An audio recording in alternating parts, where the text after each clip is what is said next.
Je, umewahi kufikiria kuwa kuna kiumbe ambaye anaweza kukutambua, kukukumbuka kwa miaka mingi na hata kukusaidia ukiwa hatarini bila kuwa mwanadamu?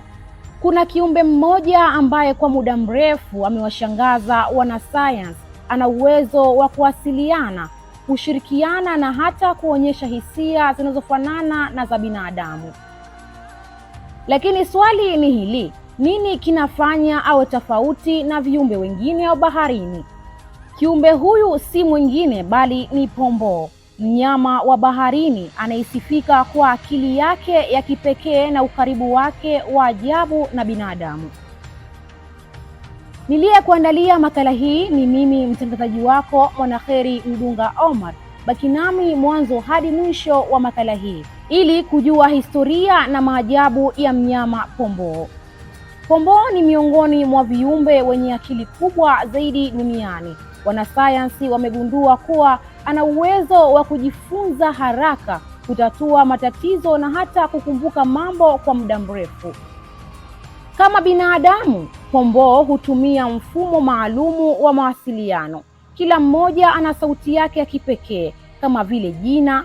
Cha kushangaza zaidi, pomboo anaweza kujitambua anapoangalia kwenye kioo. Uwezo huu hupatikana kwa viumbe wachache sana duniani. Kwa karne nyingi kumekuwa na simulizi nyingi za pomboo kuwasaidia wanadamu waliokuwa hatarini baharini.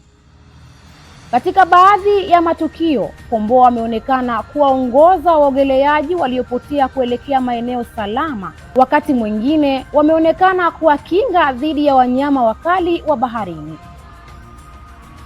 Tabia yao ya urafiki na udadisi imewafanya kuwa miongoni mwa wanyama wanaopendwa zaidi na binadamu duniani. Pomboo hawaishi peke yao, huunda familia na makundi yenye mshikamano mkubwa na kuwalinda dhidi ya hatari. Wanasaidiana katika kutafuta chakula, kulea watoto na kuwalinda dhidi ya hatari. Ushirikiano huo unaonyesha kiwango kikubwa cha akili na mawasiliano. Licha ya akili na uwezo wao wa ajabu, pomboo wanakabiliwa na changamoto nyingi: uchafuzi wa mazingira, nyavu za uvuvi na mabadiliko ya tabia nchi yanayoendelea kuhatarisha maisha yao ya kila siku. Katika kina cha bahari anaishi kiumbe ambaye ametufundisha kuwa akili, urafiki na mshikamano sio sifa za binadamu pekee.